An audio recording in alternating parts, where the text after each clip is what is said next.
चलो देखो, आज जो टॉपिक है नया चैप्टर है, ठीक है। क्या है? दो चरों वाला रैखिक समीकरण। बहुत इंपॉर्टेंट है, बहुत महत्वपूर्ण है, ध्यान से सुनो ये टॉपिक। इंग्लिश में क्या बोलते हैं? Linear equation in two variables, ठीक है। इंग्लिश में बोलते हैं linear equation in two variables, Hindi में दो चरों वाला रैखिक समीकरण। तो देखो सिंपल है चैप्टर, दो चर। जो ये टॉपिक पढ़ोगे, ये टॉपिक, इसमें कितने चर होंगे? दो चर। हमने आपको पढ़ाया था चर क्या होता है। देखो चर क्या होता है, जैसे हमने चर वे होते हैं जिनका मान बदले, वेरी करे। तो जैसे x y z ये सब हमने बताया था। तो इसमें दो चर होंगे। कितने चर? या मान लो x y या x y z, दो चर इसमें होंगे। जो क्वेश्चन आएगा सॉल्व करने के लिए बताते हैं क्वेश्चन। तो रैखिक समीकरण क्या होता है, ध्यान से सुनो। ऐसा समीकरण या ऐसा बहुपद जिसमें कितना घात हो? सिर्फ एक घात हो। कितना घात हो? एक घात हो। जैसे हमने लिखा ax प्लस b। आप देख रहे हैं ये एक बहुपद है कि नहीं है? बहुपद है। देखो यहाँ पे क्या है? चर है x, इसमें पावर कितना है? एक। हमने बताया था कि बहुपद वही होते हैं जिसपे जो ये पावर होता है क्या हो? पॉजिटिव इंटीजर, धनात्मक पूर्णांक, वो बहुपद कहलाता है। तो ये बहुपद है कि नहीं है? है। इस बहुपद में कितने अधिकतम घात है? एक। ये कौन सा बहुपद है?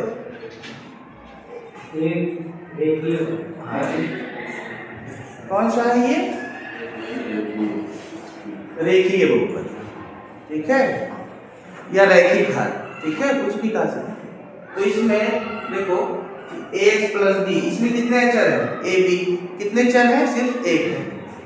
लेकिन हम जो पढ़ेंगे दो चर वाला रैखिक समीकरण, तो इसमें जो हम पढ़ेंगे वो कैसा रहेगा? जैसे ax plus by plus c बराबर 0। बताओ ये बहुपद है कि नहीं है? इसमें कितने चर हैं? कितने चर हैं? अरे गधा, हमने बोला था x y z को चर बोलते हैं और बाकी जो भी बचे सब क्या है? अचर है। कॉमन सेंस नहीं यूज करते हो तुम लोग। क्या है ये? x y कितने चर हैं? इसमें दो चर हैं। साफ लिखा है दो चरों वाला रैखिक समीकरण। जो टॉपिक पढ़ोगे पूरा उसमें कितने चर होंगे? सिर्फ दो चर होंगे। हमने कहा या तो x y होगा या तो y z, मतलब तीनों में दो होगा, ठीक है। जैसे हमने तीन बताया x y z, तो इसमें से कितना लेंगे? हम दो ही लेंगे, सिर्फ तीन नहीं लेंगे। ये टॉपिक नहीं है, तीन चरों वाला रैखिक समीकरण नहीं है, ठीक है। ये दो चर वाला है। तो दो चर में कितना रहेगा? दो रहेगा। अगर ऐसे एक चर वाला रैखिक बहुपद तो उसमें एक चर होगा, जैसे ये हो गया। इसे क्या बोलते हैं? एक चर वाला रैखिक बहुपद। इसे क्या बोलेंगे? दो चर वाला रैखिक बहुपद। तो ये जो टॉपिक है बेटा है, इसमें दो चर वाला रैखिक बहुपद। तो हमको क्या करना है इस टॉपिक में? सॉल्व करना है x y की वैल्यू पता करना है, बस और कुछ नहीं करना। ये पूरे टॉपिक तो क्वेश्चन देखो कैसा क्वेश्चन आता है, ध्यान से सुनो। लेकिन इतना याद रखना, रैखिक मतलब जिसपे एक लीनियर, एक घात, ठीक है। अब बताओ ये सब रैखिक है कि नहीं है? सब पे एक घात है, इसमें नहीं एक घात है, सब में रैखिक है सब। अगर दो घात हो जाता तो द्विघातीय हो जाता है। चलो क्वेश्चन देखो, है नहीं इसमें कुछ? एक वीडियो का खाली है, क्या बोलते हैं। चलो कट करते हैं। क्वेश्चन क्या है? क्वेश्चन देखो ध्यान से, कैसा आएगा क्वेश्चन?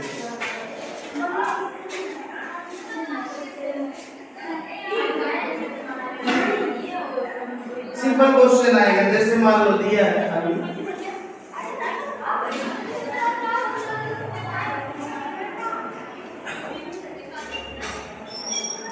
अगर कोई भी पूछे आपसे कि दो चरों वाला रैखिक समीकरण बताइए, इसी को बोलते हैं दो चरों वाला। क्या बोलते हैं? दो चरों वाला।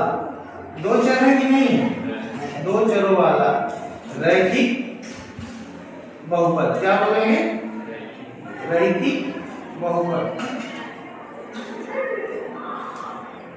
ये क्या है? दो चरों वाला रैखिक बहुपद का व्यापक सूत्र है। ठीक है। अब क्वेश्चन क्या आएगा देखो, जैसे क्वेश्चन आएगा ए बी सी, क्या है ये? गुणांक है। क्या है ये? गुणांक है। इनका मान पूछ सकता है। क्या कर सकता है? मान पूछ सकता है। जैसे हमने देखो क्वेश्चन लिखा 3x + 4y + 6 = 0। दूसरा क्वेश्चन √3 x - 1/2 y - 7 = 0।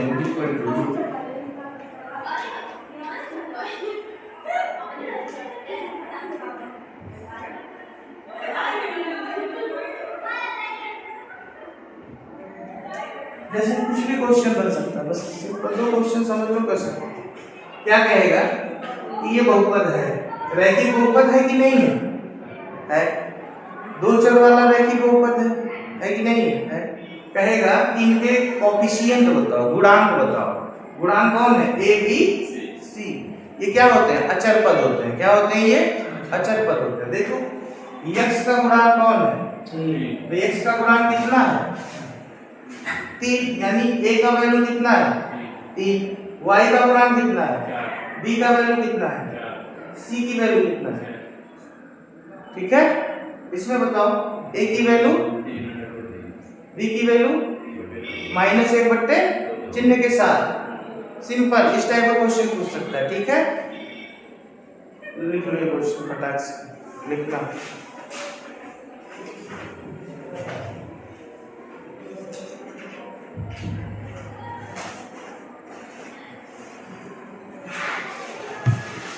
दूसरा टाइप जो क्वेश्चन बनेगा मिटा दीजिए, फटाक से लिखो। सिंपल है, इसको लिखना भी नहीं चाहिए तुमको, लिखना चाहिए। इतना सिंपल चीज लिखते तुम।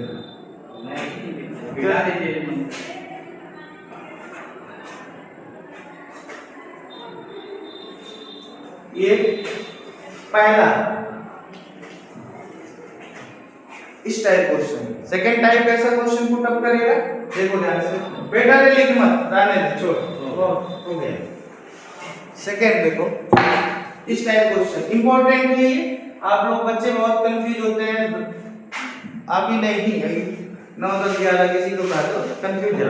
देखो क्या है, ऐसे कहा देगा y = आपको कहेगा ax + by + c के फॉर्म में लिखो। सेकंड टाइप के फॉर्म में, के रूप में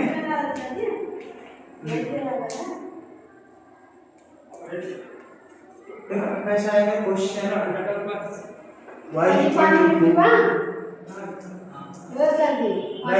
नहीं देखिए, x = -3, 2x = -3y,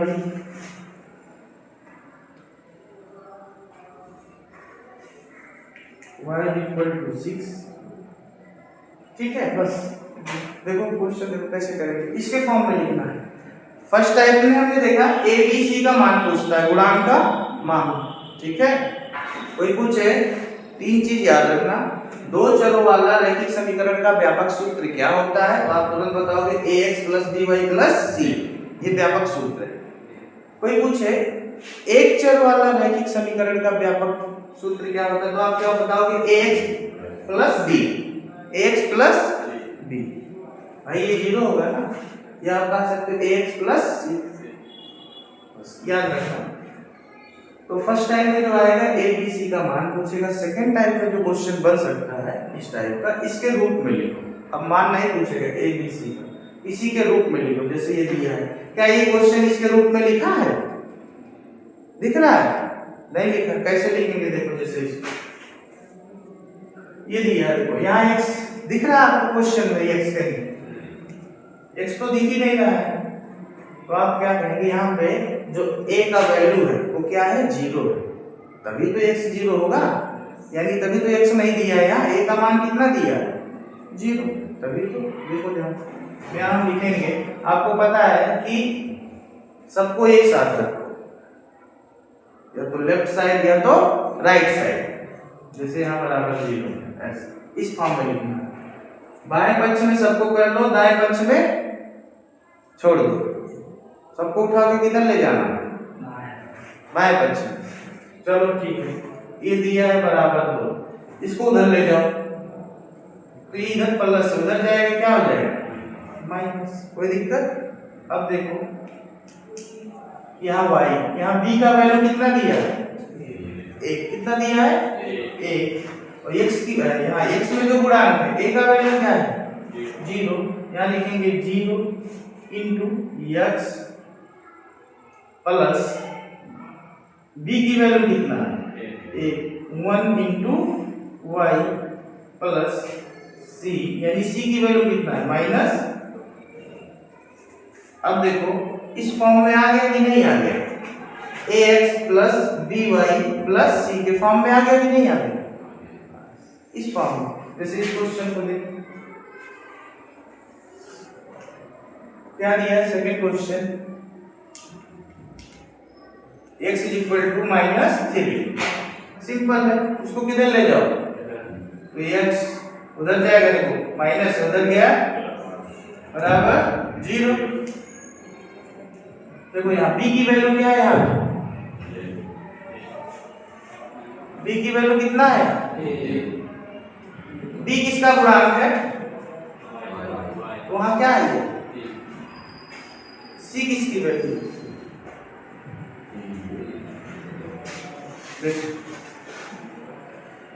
दिमाग में बैठाओ, x किसके साथ है, y किसके साथ है, बस इतना। x किसके साथ है? a। y किसके साथ है? b। c क्या है? अचर पद है, इसमें ना तो x रहे ना तो y रहे। तो बेटा रे कॉमन सेंस की बात है, ये तुझको दिख रहा है -3, यहाँ x y दिख रहा है, ये तो अचर पद है। और यहाँ x दिख रहा है, यानी यहाँ a की वैल्यू कितना है? ये c की वैल्यू है। y की जगह पे b है, तो b का मान यहाँ 0 होगा कि नहीं होगा?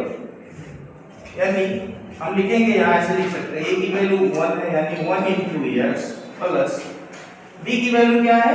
0। और ये किसकी वैल्यू? c। ये हो गया। उस फॉर्म में आया कि नहीं आया? जैसे इस क्वेश्चन को देखो, तीसरा क्वेश्चन देखो ध्यान से, ये उधर जाएगा तो क्या हो जाएगा? -6 बराबर 0। अब देखो यहाँ पे y है, यानी b की वैल्यू कितना है? 1। a की वैल्यू कितना है? 0। यहाँ लिखेंगे हम 0 into x plus 1 into y is equal to, अरे सॉरी, -6 इज इक्वल टू 0। आ गया उस फॉर्म में कि नहीं आ गया? ये वाला क्वेश्चन देखो, 2x is equal to -3y। एक साथ कर लो, पहले उधर ले जाओ, तो 2x माइनस उधर जाएगा plus 3y is equal to 0। बेटा यहाँ c की वैल्यू क्या है? 0 है कि नहीं? आप लिख सकते हो इसको 2x plus 3y plus 0 equal to 0। वैसे लिखा नहीं जाता 0, तो आ गया कि नहीं? इस फॉर्म में कर सकते हो इस टाइप क्वेश्चन। लिख लो।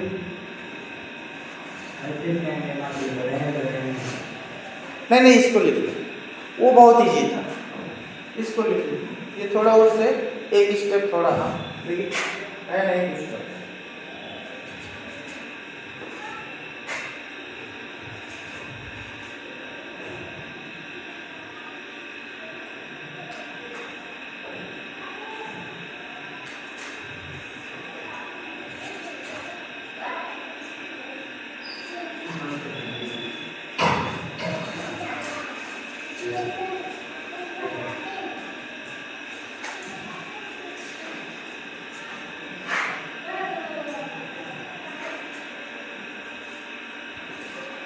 वीडियो